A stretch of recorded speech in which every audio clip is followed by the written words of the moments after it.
nagsisimula ng dumami yung mga bulaklak dito guys, para sa preparation sa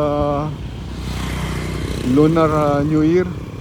Konti pa lang yan kasi pa, medyo matagal pa yung New Year 9 days pa before Lunar New Year. So konti pa lang yung mga bulaklak dito. Nandito pala ako ngayon sa Vietnam guys, dito sa may Ho Chi Minh City.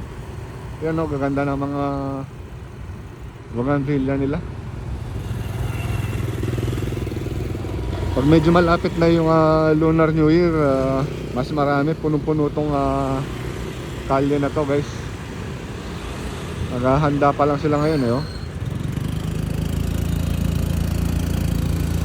Ganda ng pagkakadesign nito guys.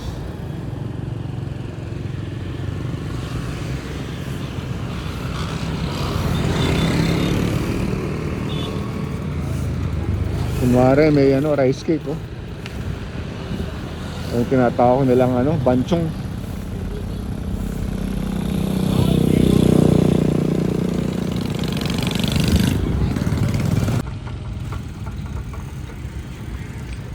Tingnan nyo naman yung mga bougainvillea nila guys, hanggang ganda. Assorted Assorted yung mga bougainvillea nila dito.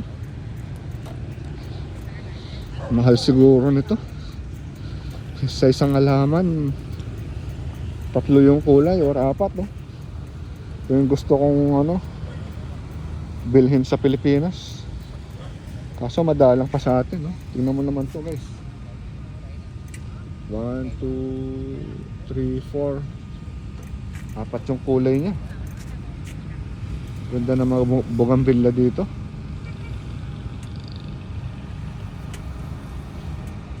Konti pa lang yung bulaklak guys. Ayan, inaayos pa tinatambakan pa dito. Pati dito tinatambakan pa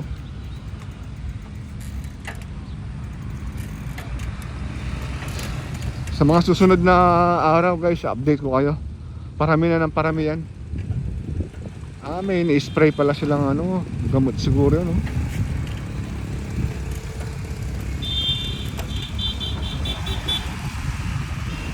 9 days pa kasi before Lunar New Year o yung tinatawag nilang Chinese New Year, yung mga nakasanayan ng tao. Pero hindi naman dapat yung tawag dun Lunar New Year talaga, hindi naman Chinese New Year. Kaso masyadong naano yung mga Chinese sa yung influensya nila sa atin kaya natawag tuloy na Chinese New Year. Yan guys, daming bulaklak. Magaling silang mag bonsai dito guys.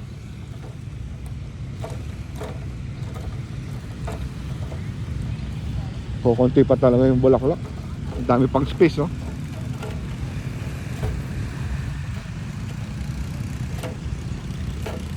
Ang dami pang space. Mapupuno to guys sa mga darating na araw. Update ko kayo.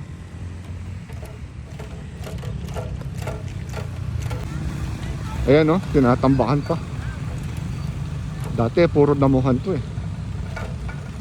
naayos na nila.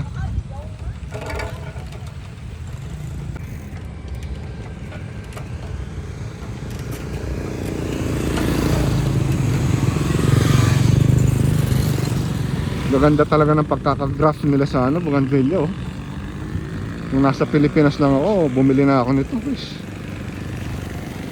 Tingnan nyo naman, ang ganda Ganda ng pagka-graph nila. Mahal sa atin ito guys. Gaganda ng pagka-bonsai nila. Assorted.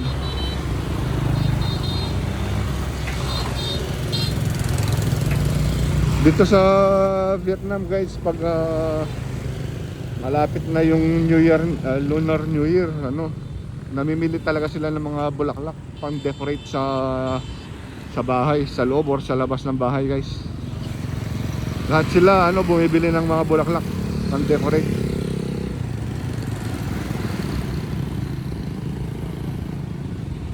Kahit saan ka pumunta ngayon dito sa may Ho Chi Minh City, Vietnam guys, or sa Vietnam, Wala kang makikita kundi puro mga bulaklak naka ano sa daan. Marami nagbebenta ng bulaklak sa daan. Tingnan yung kalamansi nila guys, oh. Ang liit lang pero ang daming bunga.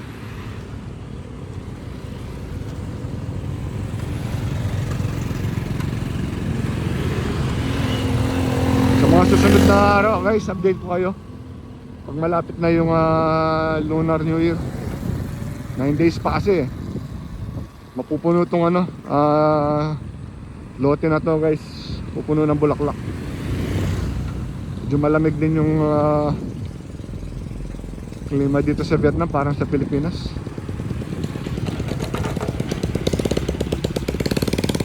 Yan o, ganda ng pagka-bonsai nila guys, oh. Mahal yan.